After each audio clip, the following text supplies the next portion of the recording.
my name is Becca, and I really like to tie-dye. For my Genius Hour project, I'll be showing you 2 different ways you can do tie-dye at home using things that you found around your house. I'll be using 2 professional dyes and 1 at-home tie-dye so that you can make the most of your tie-dye experience. Let's get started.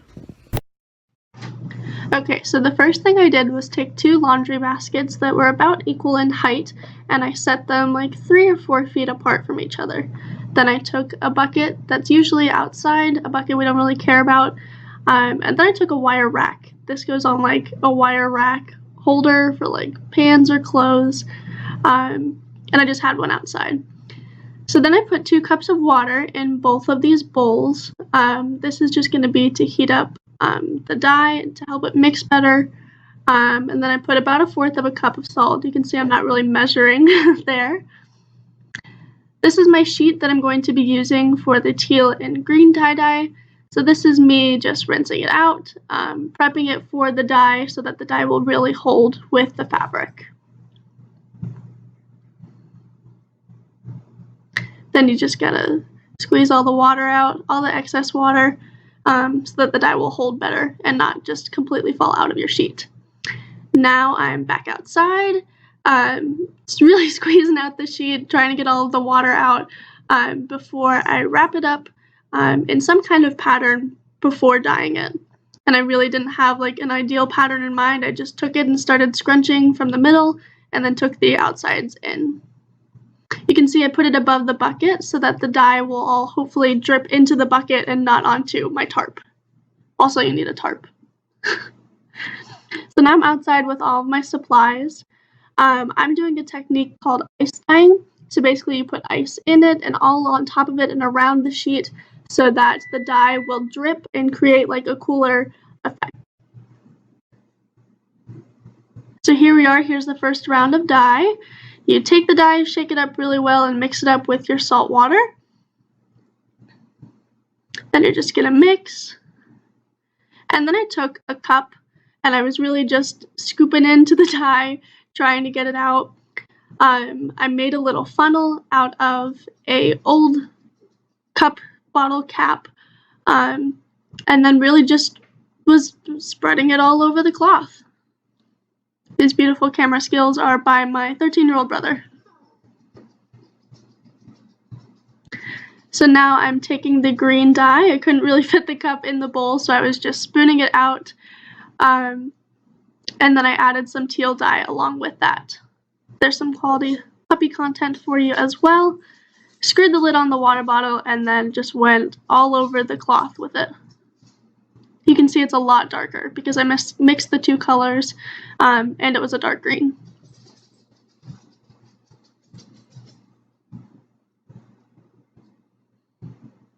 I also recommend wearing gloves. If you have plastic gloves or silicone gloves, those will work a lot better, but all I had were gardening gloves, and I was doing this from home without going to the store with my materials.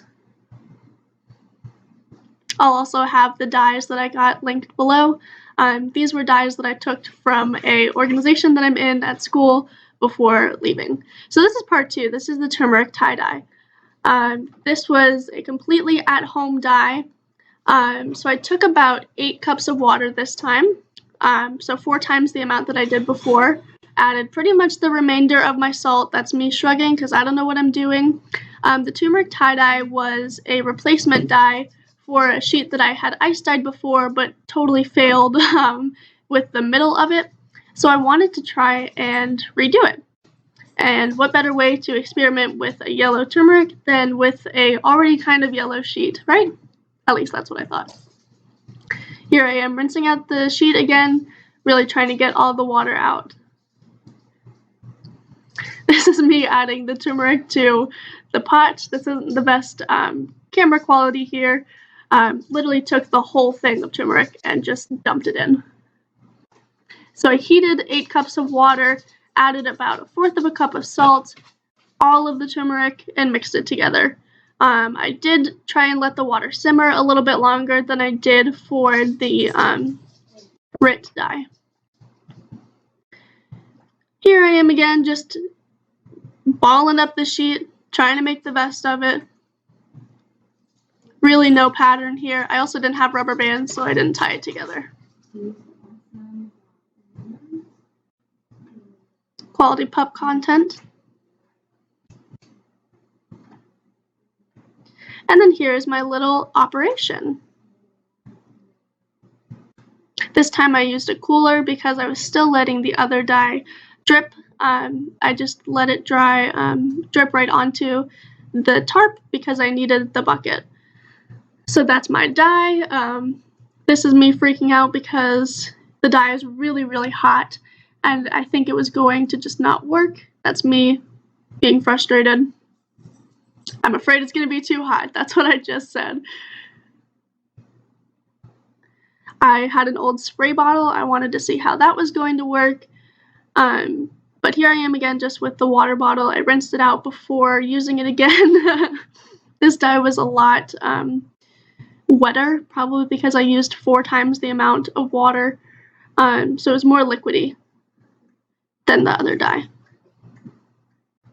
Also because it was just spice, salt, and water. So here I am spraying or trying to spray the sheet. It was doing something cool, but it wasn't doing what I wanted it to. So I ended up just throwing the spray away and going back to the dumping method. You'll start to see that the ice cubes get really small really fast because I was melting them with boiling water. And I really should have just let it cool before trying to dye.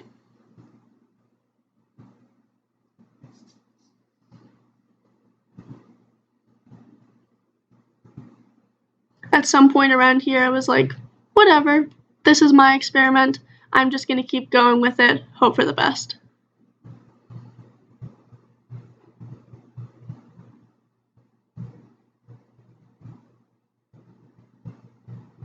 This bottle actually turned out to be pretty good. You know, if you don't have some kind of water bottle like that, you could probably use a plastic water bottle. I think that would be way easier actually, because you wouldn't have to unscrew and screw it back on. Here I am again, just trying to get the most of it. Ice cubes are falling off because the water was too hot, but I was just really going for it. Is that cool? Huh? Is that cool? Yeah, sure. So I'll let it cool for a little bit, and then I'll come back and try it, because it's still, like, steaming. Do you see it's turning green with the blue? Mm-hmm. Cool. Okay, so we'll come back in a minute. So I think...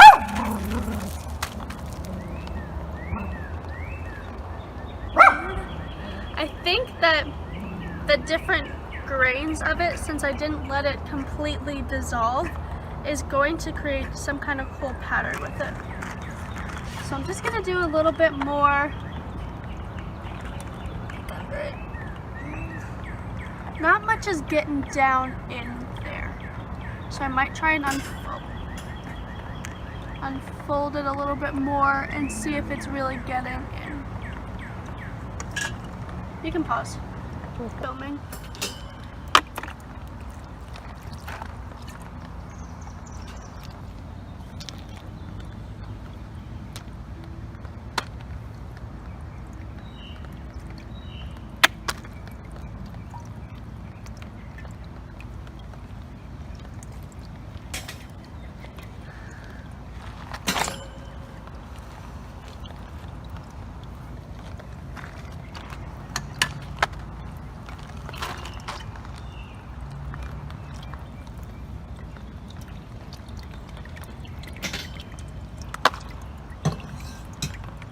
I'm wondering if I should soak it, if I should just take it and dump it in there.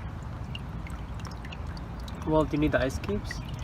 The ice cubes are supposed to create like a different effect. Do you see how like that is like drying differently because the ice cubes are melting into it, making it lighter? Oh. I'm just gonna do it. It's well, my project. Dunk it in, and then take it back out. Yeah. Alright, so you got it? Yeah. Oh, now my gloves are all wet. We're just gonna let it sit for a minute.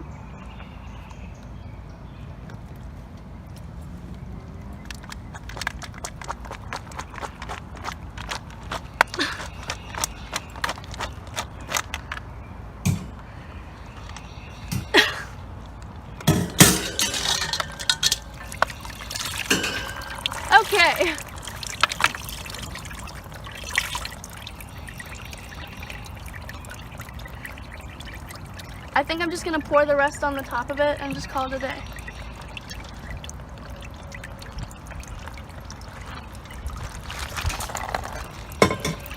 All right.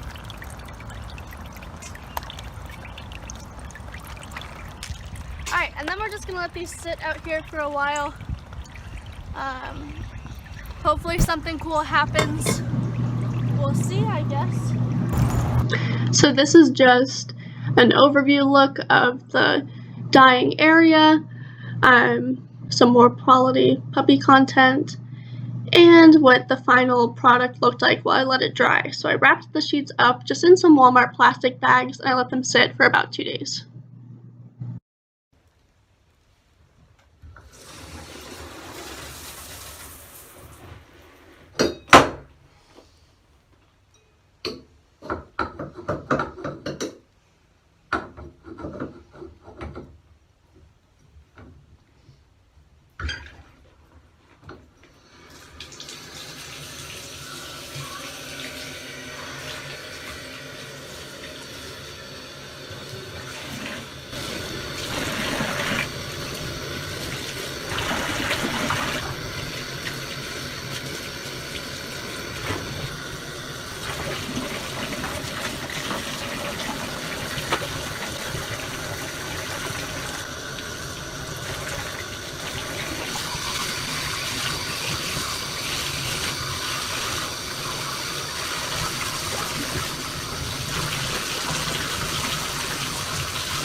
Just some feedback.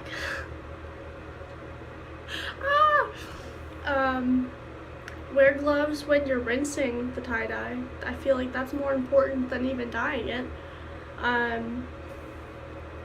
When you're going to rinse it, be in an area that you're okay with getting messy, because my bathtub, even though you couldn't see it, was like so blue.